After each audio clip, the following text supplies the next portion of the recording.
Après de nombreuses explications et de nombreuses hésitations, la commande est enfin lancée. Reste à attendre la surprise.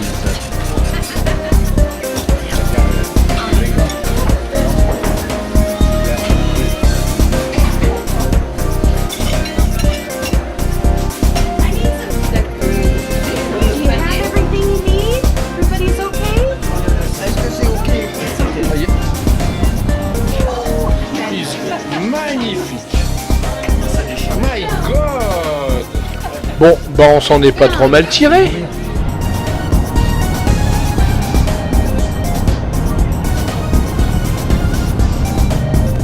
Le voyage du retour, c'est 1100 miles. Premier stop ce soir à Ravelin et demain à North Platte, avec pause déjeuner à Cheyenne, dans l'état du Colorado.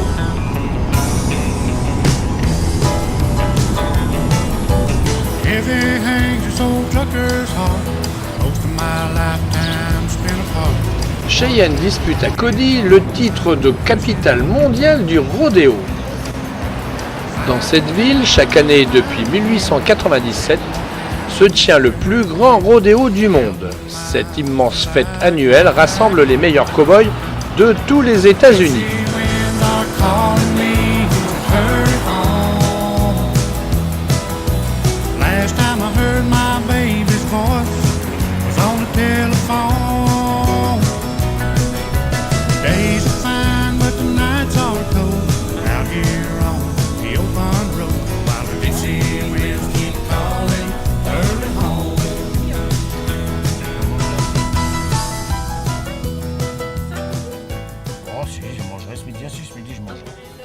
C'est le symbole même de la culture américaine. On commande, on boit, on mange dans son véhicule sans même en descendre.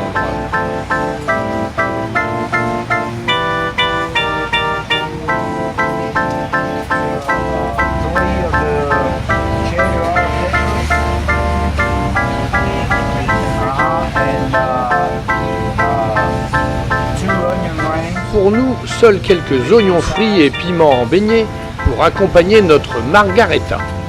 Nous ne nous aventurerons pas plus loin.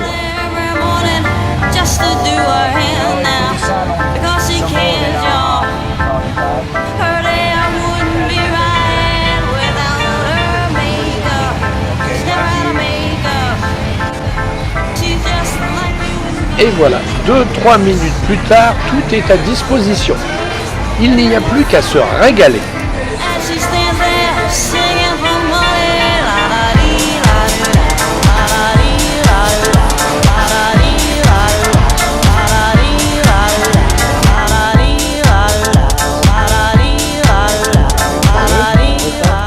On dira ce qu'on voudra. Boire dans la voiture, bon, passe encore. Mais bouffer dans la bagnole, franchement, c'est pas très glamour.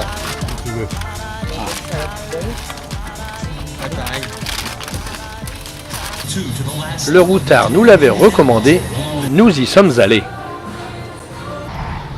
Les meilleurs steaks de bison de tout le Middle West américain, qu'il avait dit le routard. Sauf que là, ils ont jamais voulu allumer le fourneau.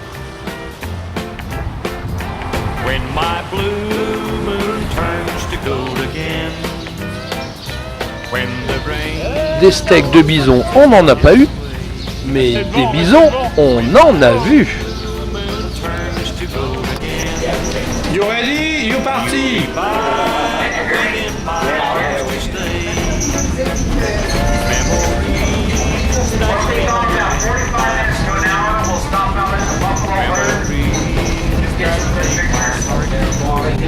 Et là, c'est parti pour l'aventure.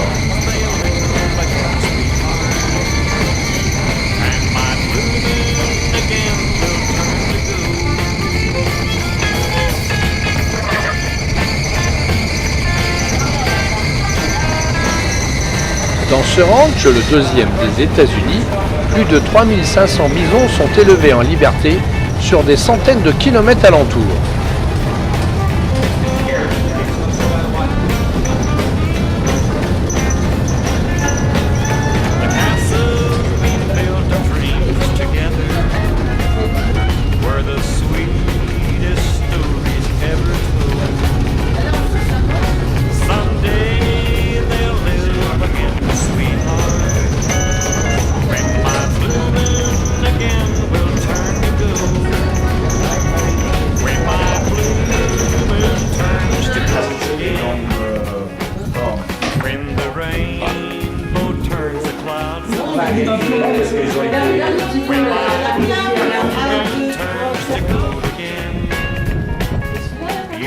Non, tout au fond, là-bas, ils se lèvent pas.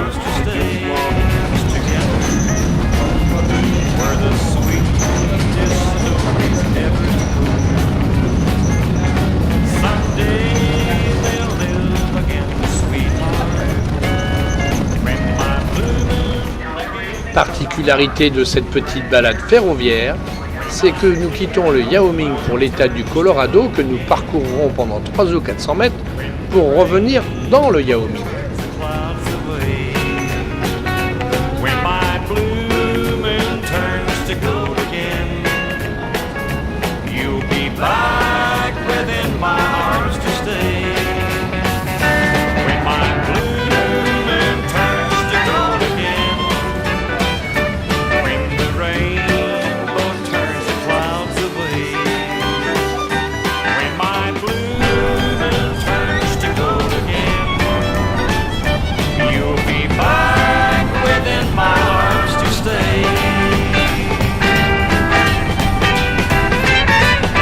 North Platte, petite bourgade du Nebraska de 25 000 habitants, est l'un des centres les plus importants des États-Unis en matière de négoce de céréales.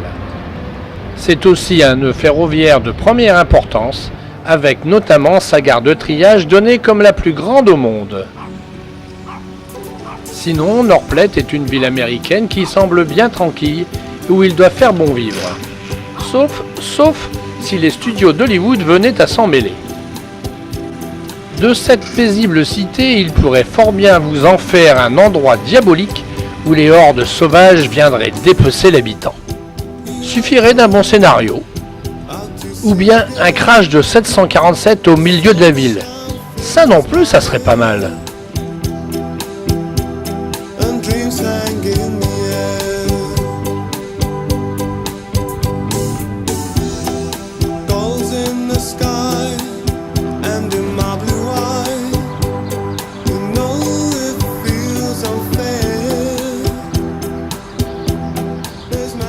« 9h du matin précise, nous entamons nos derniers miles, nos derniers tours de roue. Notre périple tire à sa fin.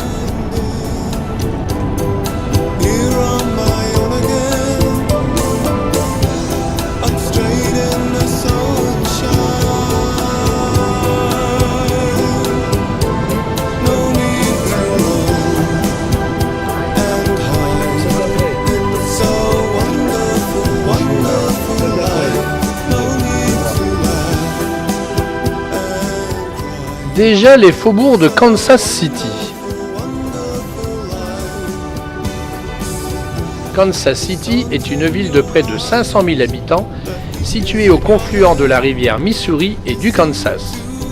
C'est un couple d'origine française, François Chouteau et son épouse, qui fondèrent la ville au début du 19e siècle. Aujourd'hui, elle se dispute avec Saint-Louis le titre de plus grande agglomération du Missouri.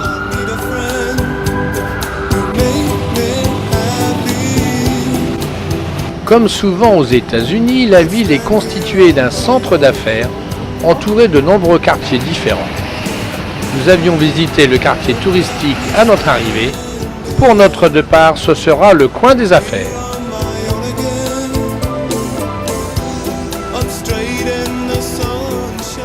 Et comme le sport aux USA est aussi une affaire de gros sous, le quartier des affaires est aussi le quartier des sportifs. C'est au cœur de ces buildings que se déroulent les grandes rencontres sportives si chères aux Américains, telles le baseball, le basket ou le foot américain.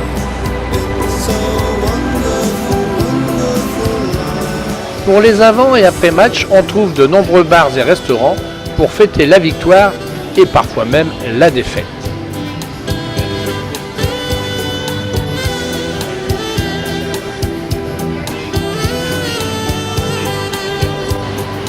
Mais gagnants ou perdants se retrouvent sur la place centrale, qui sert aussi d'auditorium, pour des concerts rock qui déchirent un max.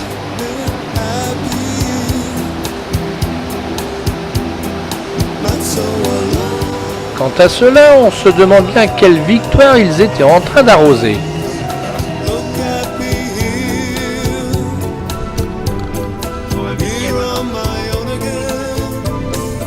Décollage dans moins de 3 heures maintenant.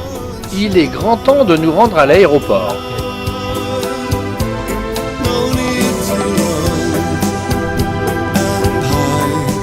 Les quelques miles qui nous restent à faire pour rejoindre Kansas City Airport vont clore notre périple dans le Middle Est des États-Unis, qui nous aura permis de découvrir une des rares régions qui manquait à notre palmarès, à nous grands voyageurs impénitents. Mais déjà une question nous taraude l'esprit. À quand et pour quelle destination le prochain voyage ?